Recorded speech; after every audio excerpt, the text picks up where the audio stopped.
Good morning, Chairman Wells. My name is Judith Sandalow. I'm the Executive Director of the Children's Law Center and a resident of the district, and I'm testifying today on behalf of the Children's Law Center, which is the largest legal services organization in the district and the only such organization devoted to a full spectrum of children's legal services. Every year, we represent 1,200 low-income children and families, the majority of whom are children in foster care or their caregivers.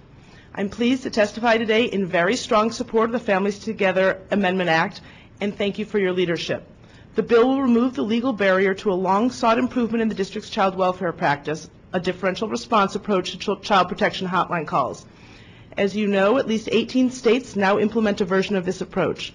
Multiple studies of these states demonstrate the value of the system, speeding services to families, as you just mentioned, improving relationships between social workers and families, and leading, most importantly, to less child abuse and neglect and more child safety. My written testimony details the research that supports the effectiveness and cost savings associated with differential response.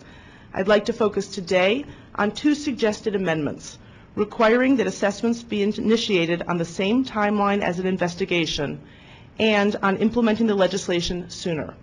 My written testimony includes a redline version of the bill with suggested language to implement these changes. One of the most important reasons to institute differential response is to get services more quickly to families. Research shows a connection between providing services quickly and a statutory requirement that child welfare agencies have prompt initial assessments.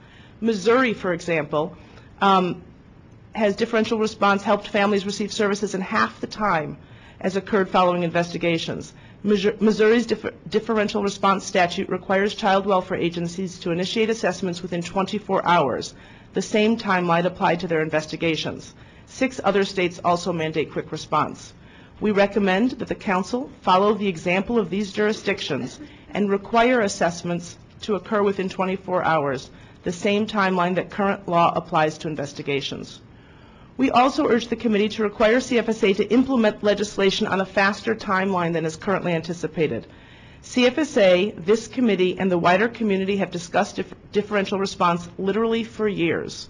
We know, Mr. Wells, that you in particular have taken the lead on these discussions. You included it, as you just mentioned, in your 2008 Repairing the Safety Net for At-Risk Youth and Families Reform Plan initiative that followed the tragic deaths of the Jax Vogel children, and as part of the Budget Support Act, you requested that CFSA develop a plan. Dr. Gerald has also been a strong supporter of differential response and reported to your committee that in FY09, CFSA developed a model of differential response, presented it to the city administrator already, and has been working with other district agencies to plan how to best implement differential response in the district. However, the bill as drafted provides CFSA close to a year and a half to implement differential response.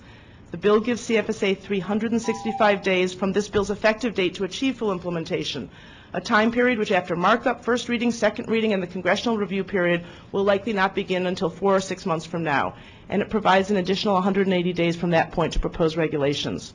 We urge the committee to amend the bill to cut in half the time provided by to the agency to propose regulations and to implement fully a differential response system. Such requirements will still provide ample time for the agency to plan carefully, but would reduce unnecessary delays in putting a good idea into action. Thank you for your leadership on this issue and for the opportunity to testify.